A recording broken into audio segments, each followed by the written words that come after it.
राज्यसभा चुनाव के दौरान उत्तर प्रदेश में बगावत तो समाजवादी पार्टी में हुई, लेकिन दहशत में कांग्रेस आ गई है। दरअसल समाजवादी पार्टी में जिस तरीके से विधायकों ने पाला बदला, उसका सीधा असर कांग्रेस के दो परंपरागत दुर्ग अमेठी और रायबरेली पर देखने को मिल रहा है। और बीजेपी ने जो स्मार्ट पॉलिटिक्स खेली है इन राज्यसभा चुनाव में, उसने कांग्रेस की उस पूरी कवायद पर पानी फेर दिया है जो पिछले एक साल से वो अपने इन दोनों परंपरागत दुर्गों को बचाने के लिए कर रही थी। और हालात इस कदर पेचीदा बना दिए हैं कि हो सकता है 2024 का चुनाव लंबे अरसे बाद कोई ऐसा चुनाव हो जब उत्तर प्रदेश की इन दोनों परंपरागत सीटों से गांधी परिवार का कोई भी सदस्य निर्वाचित नहीं हो। दोस्तों, आप लोग देख रहे हैं खरी खरी। मैं हूं आपका होस्ट विकास शर्मा। बीजेपी ने जिस तरीके से समाजवादी खेमे में घुसपैठ की, उसने अमेठी और रायबरेली दोनों ही सीटों पर कांग्रेस की रणनीति को भी तार तार कर दिया। कैसे किया, यह समझने की कोशिश कीजिए। दरअसल जो प्रमुख विधायक समाजवादी पार्टी का साथ छोड़कर बीजेपी से मिले, उनमें सबसे बड़े जो चेहरे रहे वो अमेठी और रायबरेली से ही रहे। अमेठी से तो राकेश प्रताप सिंह, जो कि अमेठी की गौरीगंज सीट से विधायक हैं, बीजेपी के साथ चले गए। और अमेठी सीट से एमएलए महाराजी प्रजापति, उन्होंने बीजेपी के पक्ष में तो वोट नहीं डाला, लेकिन समाजवादी पार्टी को भी वोट नहीं दिया और इसका लाभ बीजेपी को मिला।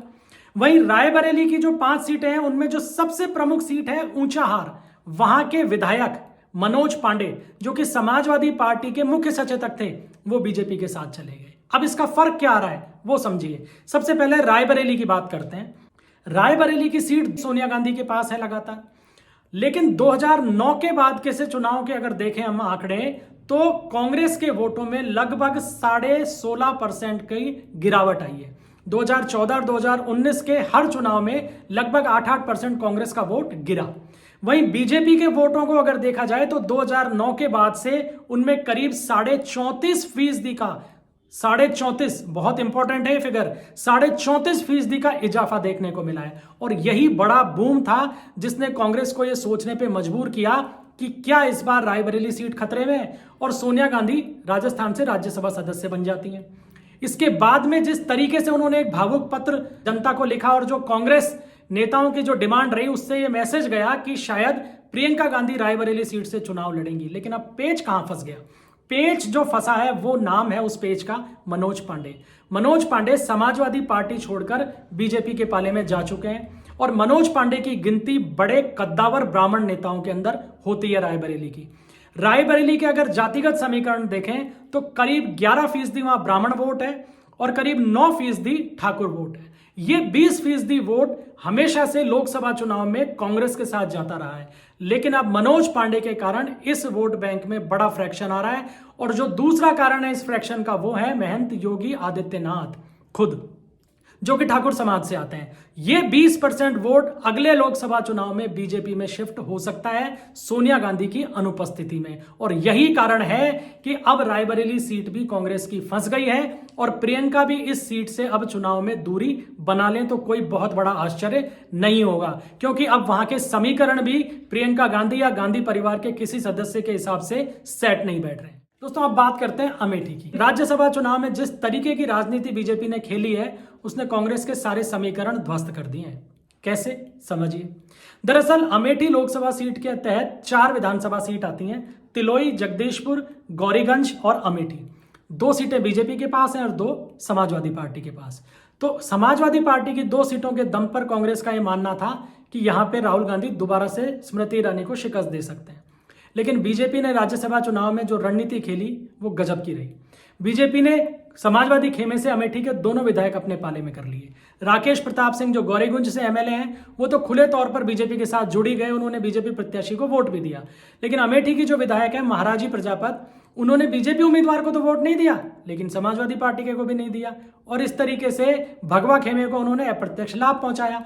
और चुनाव से ठीक पहले उन्होंने योगी आदित्यनाथ से मुलाकात भी की थी।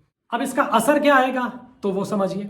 दरअसल अमेठी के जातिगत समीकरणों की बात करें तो यहां करीब 18% ब्राह्मण वोट है और ठाकुर वोट आते हैं 11%। ये 29% वोट बहुत महत्वपूर्ण है कांग्रेस के लिए भी और बीजेपी के लिए भी। और ये 29% वोट जो है वो लोकसभा चुनाव में काफी हद तक कांग्रेस के यानी गांधी परिवार को मिलता रहा है। लेकिन अब स्थितियां बदल रही हैं। मनोज पांडे के कारण, जो कि रायबरेली की ऊंचाहार से विधायक हैं और उनका प्रभाव इस पूरे एरिया में है, उनकी उपस्थिति के कारण अब ये ब्राह्मण वोट बीजेपी के पक्ष में कंसोलिडेट हो सकता है। और गौरेगुंज के जो एमएलए हैं राकेश प्रताप सिंह, वो खुद ठाकुर कम्युनिटी से हैं, लिहाजा ठाकुर वोटों में भी अब उनका और योगी आदित्यनाथ का प्रभाव यहां बीजेपी के पक्ष में काम करेगा। कुल मिलाकर बीजेपी ने बहुत स्मार्ट मूव के साथ रायबरेली के साथ साथ अमेठी के जातिगत समीकरणों को भी साध लिया है और एक तरीके से यह स्पष्ट ऐलान कर दिया है कि 2019 में तो अमेठी छीना था और 24 में रायबरेली भी छीन लेंगे। अब सवाल बस यही है कि क्या रायबरेली की सीट से इस गढ़ को बचाने की जिम्मेदारी प्रियंका गांधी लेंगी।